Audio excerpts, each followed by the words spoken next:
900 francs le kilogramme pour le cacao.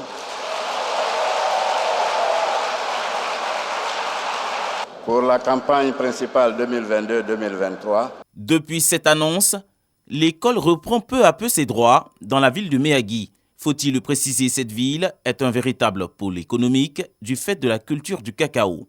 Nombreux sont les parents d'élèves qui étaient en attente du prix de la campagne 2022-2023 avant de procéder à l'inscription de leurs enfants. Cette directrice d'école primaire ne dira pas le contraire. Les parents attendaient le prix du cacao.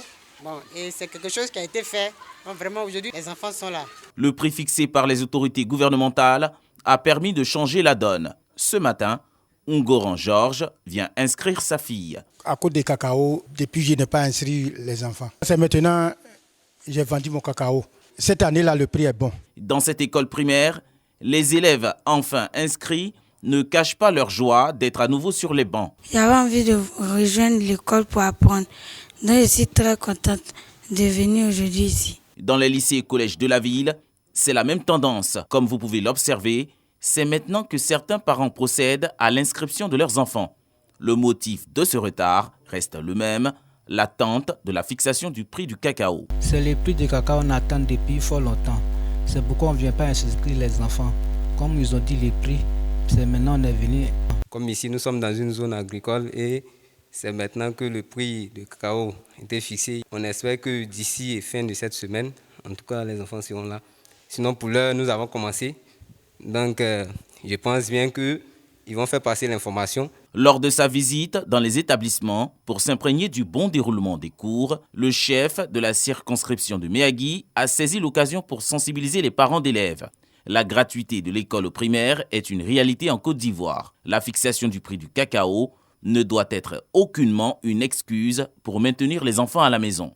Et nous interpellons encore les parents pour dire qu'à l'école primaire, c'est totalement gratuit. Ils n'ont pas besoin de droit d'inscription qu'ils fassent venir les enfants.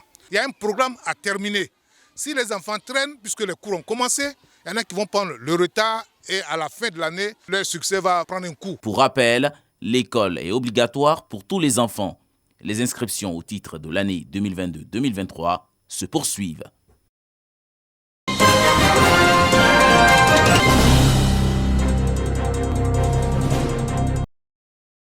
Défilé militaire, exercice d'autodéfense contre une personne ou un groupe de personnes armées ou non. Ces démonstrations à l'école des faunes et des aires protégées de Boisflé, exécutées par des officiers et sous-officiers, tous des agents techniques des eaux et forêts. La preuve pour leur hiérarchie que ces 86 stagiaires, dont 22 femmes, sont aptes à contribuer à la défense nationale, mais surtout à protéger les eaux et les forêts ivoiriennes. Il s'agit, au cours de cette formation, d'apprendre à ces stagiaires à connaître ce qu'ils auront à défendre et la manière de le défendre.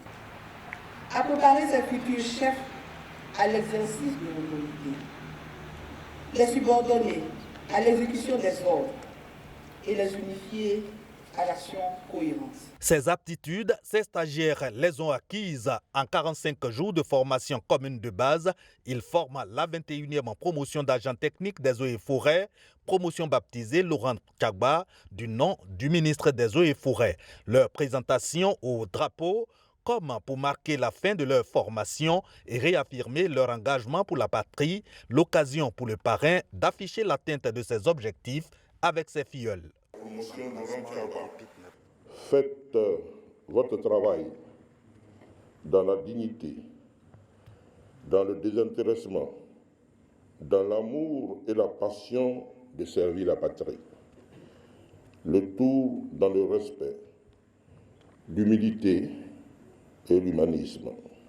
Faites honneur aux eaux et forêts et à vos parents, à vos proches et à votre pays en donnant le meilleur de vous-même afin de maintenir haut le flambeau de cette remarquable institution qu'est les eaux et forêts.